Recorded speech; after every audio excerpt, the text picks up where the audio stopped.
Wherever there are shadows, there are people ready to kick at the darkness until it bleeds daylight. This is Bleeding Daylight with your host, Rodney Olson. Remember, you can follow Bleeding Daylight wherever you listen to podcasts. Please share episodes with others and connect with us on Facebook, Instagram and Twitter. What would inspire you to walk 1,400 miles over just a few months? For my guest today, it was a tragedy. That tragedy has kept him searching for the good thing that is to come out of the bad. As hard as his story may be, it's also inspirational.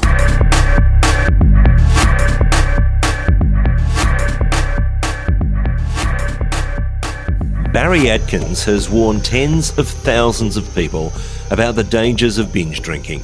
It's a message that comes from his heart because for Barry, it's extremely personal.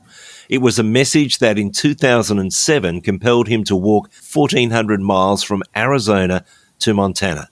He tells the story of that journey and the reason behind it in his book, Kevin's Last Walk. It's my pleasure to have Barry as my guest on Bleeding Daylight today. Thank you so much for your time. Well, I really appreciate you having me on, Rodney. I appreciate it. I know you've told this story so many times in the past, but I'm sure it's still painful. Take us back to the reason for your epic walk and the reason you're so passionate about warning people about binge drinking. My 18-year-old son, Kevin, died of alcohol poisoning on the day he moved out on his own. It was just one of those days where he wanted to move out. I tried to discourage him from doing that because he was the baby of the family. We really never had any problems with him. I really didn't want him to move out. And he was moving into a place with 3 other guys, and they threw a housewarming party for him that night. He passed out. The kids at the party laid him in his bed on his side in case he vomited. But his buddy Craig kept coming back in to check on him. Around 4 a.m., calls started coming into 911. The first calls were difficulty breathing. The next calls were not breathing. My son died alone in a hospital while I slept peacefully in my bed. It's a really hard thing to happen, and I know that there was communication between your son and others during that time, but you had no idea, did you? No, I had, as I always say, I'm that guy. When I got the knock on the door that next morning, Rodney, it didn't even occur to me. I open up the door and I see 2 police officers and someone in plain clothes stand at my front door. Should be a big red flag, but it wasn't. I actually joked with them as they came in thinking this had to have something to do with a dog or a parked car or something, but they didn't laugh at any of my jokes. One of the officers came in and stood in front of a chair that Kevin had sat in 2 weeks before and talked about how his life was just beginning. He said there'd been an accident and that your son is dead. We asked who, because we have a number of children, and he said it was Kevin and handed us his driver's license. Until that moment in time, you're holding out hope that this is all just a big mistake. You've got the wrong Kevin Adkins. You need to be on the other side of town. You need to be 3 streets over or at least next door, right? But when they hand you your child's driver's license, you know he's gone and he's never coming back. Let's rewind a little. Tell me about Kevin. What was he like as a son? A couple ways to describe him. To be clear, he was a little bit like his old man. He was not a very good student. In elementary school with parent-teacher conferences and stuff, they would always try to find something good to say about him, and they always talked about how kind he was and what a good heart he had. He actually befriended a boy by the name of David when he was in 3rd grade. David was in a wheelchair. Nothing wrong with David except his legs didn't work. But Kevin was that guy. Kevin was that guy that made sure that David got out to the playground and back to class and to the bus stop and really helped David out a lot because, you know, when you're in a wheelchair, it's a little harder to make friends, but he stepped right up and did it. So this is the kind of person that he is. We hear that he's died from this session of binge drinking, of alcohol poisoning. Was that something that was regular for him? Was he a regular drinker? You know, it's a good question. I've had kids ask me that question as well. There was a couple times I suspected that he might have, but I never really knew of any times when he did. I found out after the fact Kevin's mom and I weren't living together anymore. We were separated. We were divorced. And I had custody of Kevin. As he got into high school, he started wanting to go over to his mom's on the weekends. And again, I'm that guy. I thought, well, that's pretty cool. He's going over there, developing a relationship with his mom. I found out after he died, the reason he was going over there is because his mother would let him bring his buddies over there and drink at the house. So you would imagine that he'd already learnt to deal with alcohol, even though he was still quite young. And yet there was this one instance where it just went too far. What do you believe was the cause of it going too far? Was it that he had this courage or this mistaken idea that he was bulletproof and could drink as much as he liked? Well, obviously he was. He was very much a 10 feet tall and bulletproof kid. He never believed anything would happen to him, and, none of us did. I think there was a bunch of people at this party. There were somewhere around 20 people at this party, ages ranging from 14 to 28. I think they set out a bottle. It was either Jägermeister or Jack Daniels, and started pushing each other to do shots. And he had left a voicemail for his sister that night where he talked about doing 6 or 7 shots in a row. His blood alcohol content was 0.36%. And I guess in that sense, he's in a home where this is his new home, where he's moving in with his buddies. It's not like he's drinking and driving. He feels he's in a safe environment, but totally unaware of the effects of just overconsumption. Yes, and one of the things, as we follow this thought, is that people have often asked me, did I talk to him about alcohol? The answer is no, because he had a family member, I'll leave it at that was an alcoholic. And he saw what it did to him and to his life. And he always said, I'm never going to be like that. I would never do that. We talked a lot about drugs, but he had a real world example sitting right in front of him of what can happen if you're not careful. For some reason on that night, he decided he wasn't worried about it. And some people would assume that you're just someone who is completely anti-alcohol, but is alcohol ever acceptable in your mind? Yes, I think I'm a realist. The idea of going back to what we had here in the U.S. called prohibition, that's never going to happen. A moderate amount of alcohol is okay, but there are people who can't drink anything. This family member, he can't touch it, he can't smell it, he can't be around it. Otherwise, he's going to start drinking. And I don't think we can go back to the days of prohibition. I think that educating people about what can happen if you go too far, about the dangers of drinking and driving and binge drinking, because there's a lot of other things that can happen when you drink too much. You can fall, you can decide to do something really dumb and jump someplace. I've heard kids trying to jump off the roof into the pool. It's when you drink too much. I don't know where you are with that, but I going back to the days of prohibition just would just not work, I don't think. And so we're in this environment where young people especially have this expectation that they're going to drink not just for the sake of having a few quiet drinks that most of us would think is, well, that's okay, but it's actually drinking for the simple point of getting drunk. And I guess that's where your message hits, is to say, this is not an acceptable way to live a life. Yeah, that's exactly it, Rodney. I'm not telling people they can't drink. I drink, but I have one beer.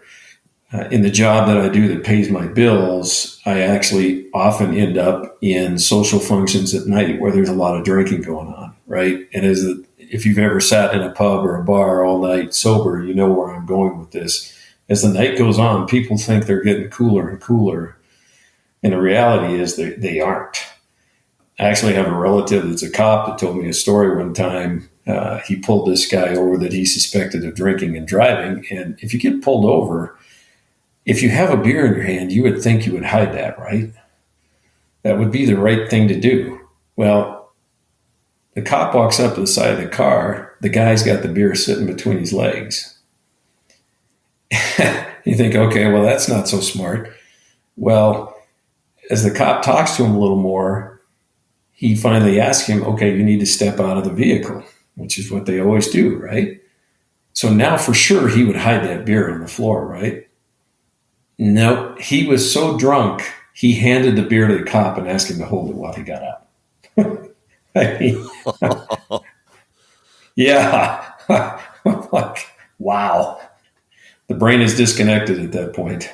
Now, let's go back to that time when you were told Kevin's gone and you have to start to process that, because that leads you into that time of grief that we go through no matter what the circumstances are. But I guess in this circumstance, even more, you're thinking, what if, and trying to think, if only we'd had this discussion, if only this had happened, if only Kevin hadn't moved out, if only he hadn't been with those friends. Was that a big part of the grief and trying to come to terms with what had happened? In the beginning, absolutely. In the first couple days, there was a lot of what ifs. And the only thing I can tell you that I learned from several things about grief, but one of the things that my wife and I agreed on is I'm not going to blame anybody.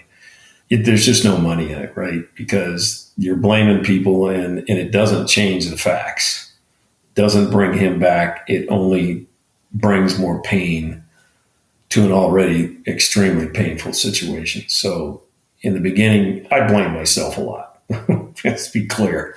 The number one job of a parent is to keep your kid alive. And I didn't get that done. So there's this idea in your mind that I'm at fault because of this. That must be an incredibly hard burden to carry. And very wisely, you made that decision. Let's not blame anyone. Where does the grief move to from there? I'll tell you where it moves. It's a very painful process, but I had something happen to me that completely changed it. You know, my son was dead. That's what it was. He was dead. And I was angry with God, and I told him so. You know, I just didn't understand how he could let something like this happen. This just tells you where my mindset was. I was trying to bargain with him. I said, "You're God, back up time, take me, let my son live." A couple days later, I had another life-changing event. This is a difficult one to talk about, but I was laying in bed when I felt what I can only describe as a presence in the room. That's the only way I can describe it. I felt like somebody or something came in the room. There was a light I'd never seen before and haven't seen since. The message was clear. Kevin didn't suffer, and something very good would come from this. It's not that it made everything fine. It didn't. But it did give me a mission to try to make something very good come from the death of my son, to figure out what something very good is. Why God chose me? Rodney, I have no idea. There's plenty of other people out there that are much better Christians than I am. But as my wife pointed out to me, and she's my bride, the Bible teaches us that God chooses the unimpressive to do his work. And I qualify. God knew that I was in trouble, and I was. And he sent the cavalry. How do you then go about working out what that good thing to come out of this bad situation is? How did you then start to process that and decide where you're going to go with it? That's still what I'm wondering 16 years later. I actually spoke at his memorial. Let me read just a brief excerpt of what I said. Many of you have asked, what can I do to help? Well, here's what you can do. Each of you can make something very good come from this. I don't know if it's one something very good or 1,000 something very goods. It might be a tiny something very good or a huge something very good. But I am convinced that something very good can come from this. I don't know who, what, when, where, how, but I know that it will. I ask each of you to find that something very good and make it happen. That is what you can do for us and for Kevin. That was the beginning. Where do you start with something like that? It's a difficult thing to deal with, first of all, but then to decide how can I make something good happen. When did the idea of this walk happen? And what was actually the point behind this walk 1,400 miles across the country? So there's a couple details. I live in Arizona. We lived in Arizona. I grew up in Montana. Kevin had been to Montana a number of times and always talked about wanting to move to Montana someday and buy a ranch, right, out in the mountains. So we decided to take his ashes to Montana. The idea to walk there It was just something that, I don't know, I would call it God breathed. It was just one day I decided I was going to walk because one of Kevin's favorite movies, if the audience has never seen it, there's a movie called Lonesome Dove that has Tommy Lee Jones and Robert Duvall in it. It was his favorite movie. And in that movie, I'll give away a little bit of it. Towards the end of the movie, Tommy Lee Jones agrees to carry the body of Robert Duvall back to Texas to bury him where he was the happiest. That's kind of in my mind how this all connected, if that makes any sense at all. And so you decided to take this walk, and really you were taking Kevin with you on this walk all the way to Montana. As you start this walk, had you prepared yourself to stop in at a number of schools and a number of places along the way, or was that something that began happening organically? So in the beginning, what I thought I was going to do was walk the Continental Divide. That was my first thought. But I also knew that I wanted to tell the story. So I went out and tried to find a nonprofit or somebody to sponsor me, and I'm a hillbilly from Arizona. I didn't have a lot of luck, but I did finally find a nonprofit. It's Not My Kid. And they agreed to sponsor the walk. And so you can imagine trying to coordinate when I'm going to be where, and they scheduled all of the speaking events. I don't know. I don't remember how many times I spoke, 30, 40 times during that 3-month period. But they scheduled all that, and we had to try to coordinate where I was going to be. Am I going to be fairly close to that school by then? How far each week do I think I can walk? About what town do you think you're going to be near? You can imagine the logistics behind it was a beast. It would be difficult because you've not done this kind of walk before, so you're immediately having to work out how far can I walk each day. You don't know how your legs are going to hold up, but you're just having to assume. So was the scheduling all done well before the walk, or was it as you were going along thinking, okay, I think I'm going to be in this town on this day based on how far I've come? Well, I'm an engineer by trade, so you can assume that I planned it out as carefully as I could. We actually drove the route twice so that we could understand, what does this look like? How big are the hills? Where am I going to, is this road suitable to walk on?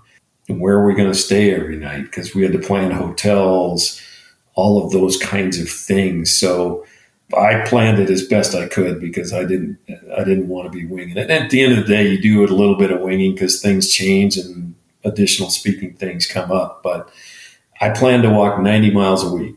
Ultimately, that's what I did. People often ask me, did I ever think this was a bad idea when I went on the walk? Yes. Actually, Arizona, as much as you think it's a desert and it's flat, to get out of Arizona, Gilbert's at about 1,500 feet elevation. But there's several passes that go up to 6,000 and then back down, and then up to Flagstaff is 7,500 feet. I wasn't even Flagstaff, and it's windy and cold and raining, and I'm thinking, oh my gosh, what have I gotten myself into? But by God's grace, the further I went, the better I felt, the more I got into a routine and understood what to expect each day. How long did the walk take you in total? It was a little less than 4. We scheduled for 4 months. It took about 3.5 because I left. This gives you an insight into my mindset.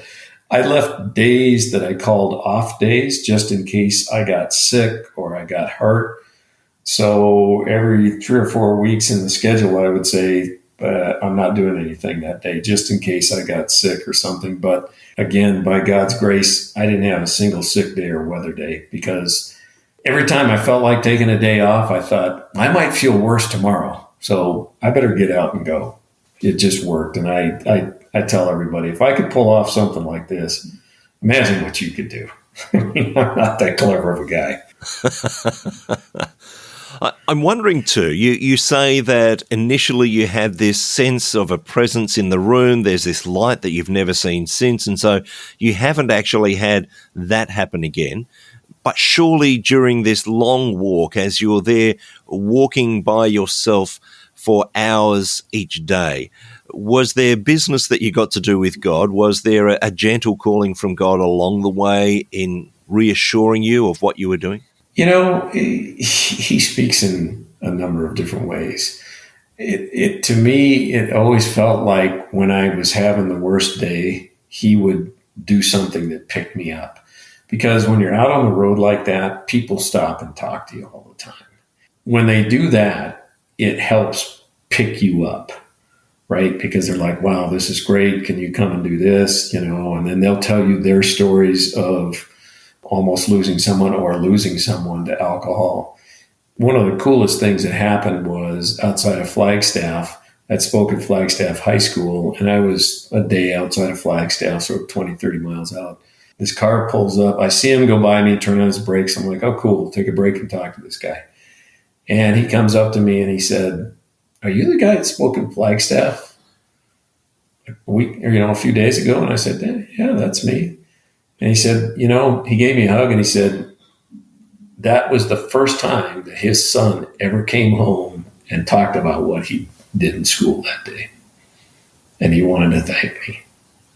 And it was a lot easier to walk the rest of the day after that, right? Absolutely. I mean, that you must have had a number of those ways in which you just your spirits were lifted and you thought, yeah, this is all worth it. I'm wondering for the students that you're talking to, it's a difficult thing to talk about to them, but were they responsive or did they just sit and listen with a blank stare trying to absorb what you were talking about? What was that like for you? Yeah, again, it takes time to learn how to speak to students, but I can tell you that several principals came up and said, I have never seen a group of 1,000 students that quiet in my life. They were clearly listening. One of the things that I tell kids now, as you learn what you should tell them, I talk to them up front. I tell them, hey, I'm not here to tell you how to live your life. If you're expecting somebody to preach to you, that's not going to happen. I'm just here to tell you a story. But as you listen to that story, do me a favor. Think about, what do you want your story to be? Where do you want to be in 5 years or 10 years or 20 years? But it's just to get them to think about, the future and what do you want your story to be? I'm not telling you how to get there because I don't know. You don't know. I don't know. Nobody knows. But just helping them to think more critical thinking is what I try to do. And what are some of the other things that you experienced along the way? I guess you're dealing with the physical aspects of it, of perhaps sore feet or sore muscles, but then those moments, as you say, that will pick you up or just remind you that you're doing this for a purpose. What were some of those stories? So I guess probably the next one I like to tell is I was near Page, Arizona, which is Lake Powell. It's a very large lake here in Arizona. And I was stopped. I was taking a break because I figured out it's not a race. I walk 3 miles, take a break, 3 miles, take a break. And I was taking a break. And this guy pulls up in this really old, this is before Nissan. It was a Datsun. It was like a 72 Datsun or something. And this guy who looked like he really didn't have much got out and he started talking to me and saying, oh man, this is really great that you're doing this. We talked for a while. And when we got done, he handed me $5 and said, get something to eat when you get back to town. And there was a part of me that said, he can keep the $5. I don't need $5. But you can never deny people that joy of being a part of something like this. It's something that's stuck in my head. There's a few stories, but that one really, if you think about that, this guy clearly did not appear to have any money, but he wanted me to have something. I've never forgotten it.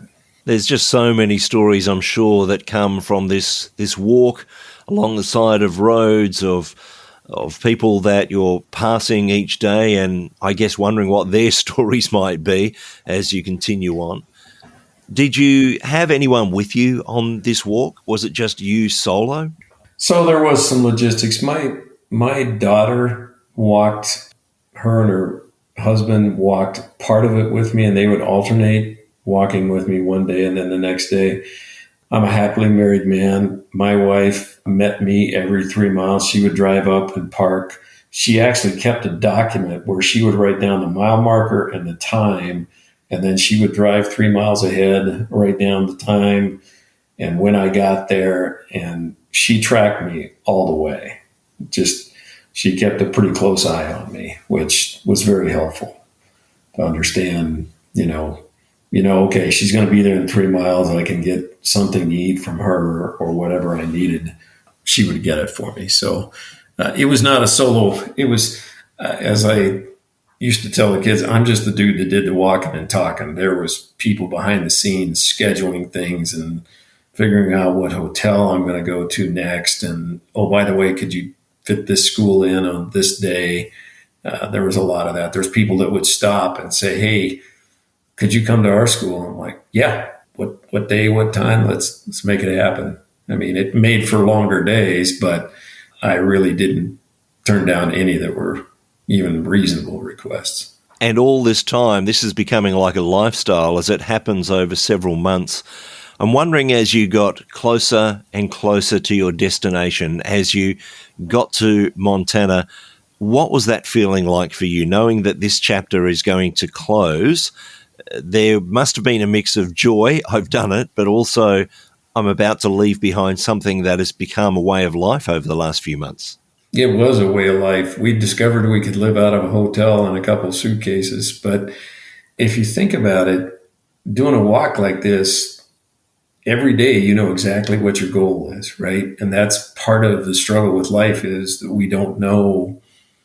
We know what our goal is, but we really don't know what to do. For me, I knew what it was. It was to get out and to walk some more. As I got closer to the end, physically, I was really glad to be there, because you always wonder, it's in the back of your mind, am I going to get hit by a car? Am I going to fall in a ditch? Whatever, right? Something going to happen that prevents me from finishing it. But you also know, as you just said, it's the end. We're going to leave his ashes there and we're going to move on. And for me, I don't know if it's the something very good. I still don't. That search continues 16 years later. I completed the walk. I wrote a book about it. I still tell the story, 20 or 30 times a year, maybe more. But is it the something very good? Or is that the point that I'll never know what it is? The book came obviously after the walk. Is the book just a chronicling of this walk, or is there something deeper in there? Is there a further message in the book, Kevin's Last Walk? It's a little bit of both. It basically is the story of what led up to the walk, and then I had kept a journal on the walk that I went in and cleaned up and did some clarification and that kind of stuff. Writing a book, I'm not a writer. It was harder for me to write that book than it was to walk to Montana, because it's not as well defined. So I read a lot of books. I actually read a book by Stephen King on writing. He actually gave some of the best advice. He said, just write. When you're ready to write, just write. Don't worry about where it's going to go or how it's going to fit. Just write, and you'll figure out later where to put it.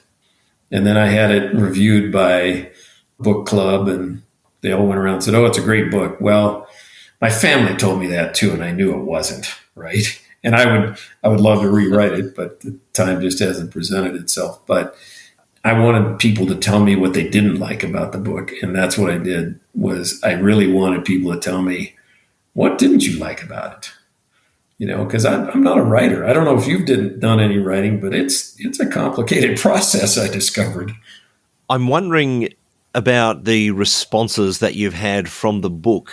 It's been quite a while since the walk. It's been quite a while since you lost Kevin.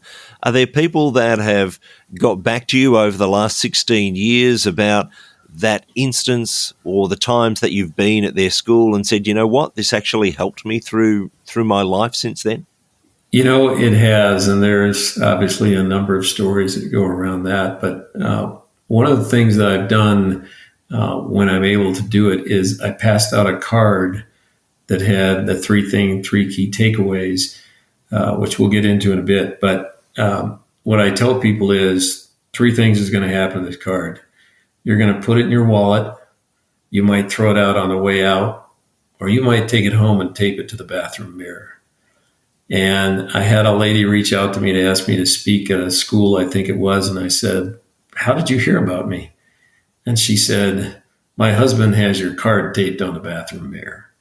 To me, that tells me something there. I mean, obviously I've gotten a lot of good feedback, and probably one of the other really cool stories was that I spoke at a school up in Scottsdale, and a couple weeks later, I got an email. One of the kids that was at that when I presented was at a party, and there was another kid there that passed out. And he wanted to call 911. The other kids at the party didn't want to because they were underage. But this kid that was passed out was in trouble. So he put him in his car and drove him to an urgent care facility, who called 911, and they air vacuumed him out and saved his life. Wow. It must have felt like the whole thing was worth it for the sake of knowing that at least one life has been saved because of this message that you carried across the country. Yeah. And I'll never know. And I don't think it's for me to know how many lives have been changed by the story. I've had several people tell me it's not for you to know. Tell me about that card that you left with people as you travelled across the country. What were the three things that you called people out to do? So again, I'm a pretty simple guy. So there's three things. And the first one is about decision making. The two most important decisions that you or your child is ever going to make are about drugs and alcohol. We all know stories about gifted people who threw it away on one of those things. You need to educate yourselves about the dangers of drug and alcohol abuse as if your life and the lives of your children depend upon it. Because it does, man. I mean, it just does. And the second thing is about adversity. Bad stuff's going to happen to us all. You know that, Rodney. It's the way you handle it that matters. Bad stuff is going to happen to you. Notice I'm not saying it might happen to you. It will happen to you. The way you respond to adversity is going to define your life. I think everybody can look back in their lives and know that there were these moments when you have to be able to respond to it. And third, and perhaps most important, is about forgiveness. It was easy for me to forgive the guys at the party because this was Kevin's decision. And it was easy for me to forgive my kid because that's what we do. But there's one person that was pretty tough to forgive, and that was me. It took 1,400 miles and 5 pairs of shoes, but I have found a way to forgive myself. I heard a pastor say once that anger and vengeance lead to one thing: destruction. Forgiveness leads to healing. And sometimes the most important person you need to forgive is yourself. Because none of us are perfect, including me.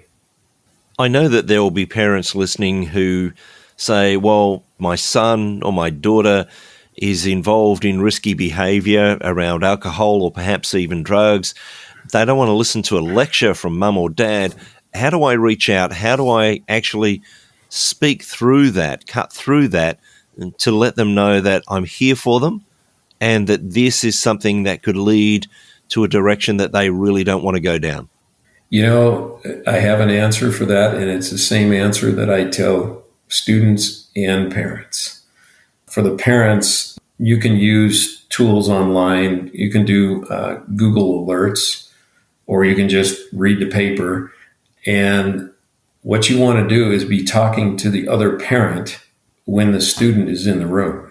Because I don't know what your experience has been there, but when I'm talking to my wife about something and the kids are there, I'm not talking to the kids, I'm talking to my wife.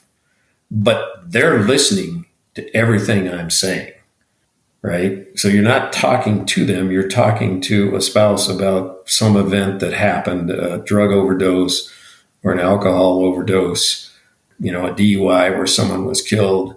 And by talking to the spouse instead of the kid, it makes it more disarming. They can just listen and you're not expecting a response from them.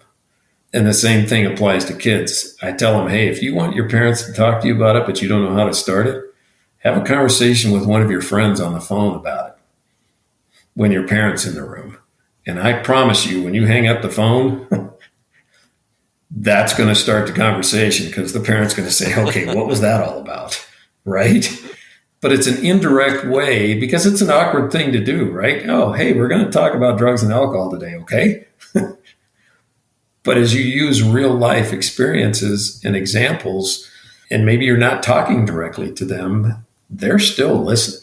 Have you had responses from people that have said, yeah, hey, this really worked and this has made a difference for me and my family? Yeah, I've had parents get back to me and say, yeah, this is I've had kids also tell me, that I did that and it did help. And I've had counselors tell me that, when I go in and speak at schools, they're like, that is such a great idea. I'm going to repeat that several times and tell parents that because it's kind of an indirect way of doing it because I'm not really an in-your-face guy. And then how do you start that? I don't have any other better ideas of how you start that conversation except examples. This is what happened. If people are wanting to get a hold of the book or to find out a little bit more about you, what's the best place for them to go? The book is available on Amazon. It's Kevin's Last Walk, Father's Final Journey with His Son. The best way to get a hold of me now, people just like Facebook. I know it's dating me, but on Facebook, it's Kevin's Last Walk. I'm pretty easy to find.